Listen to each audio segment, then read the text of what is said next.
میدونم برای سخت است. میدونم برداشتن این همه درد خیلی گران است.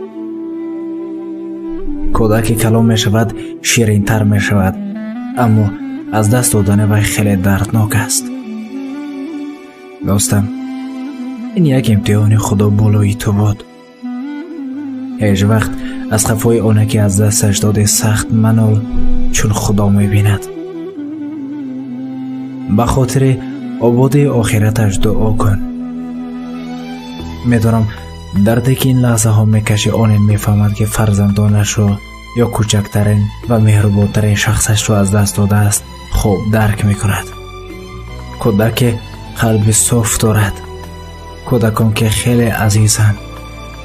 2-3 ساله بودن رو آرزو میکنم، اما در این سن و سال مرگ رو نه. ولی میدونه از دست اجل نچوره.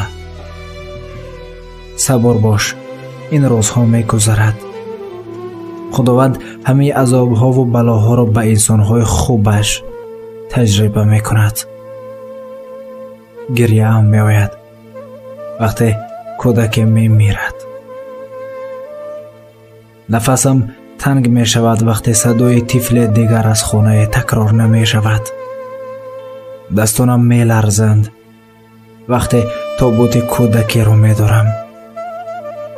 قلبم احساس بدی می دهد وقتی گریه نزدیکترین شخصش را از دور می شنوم.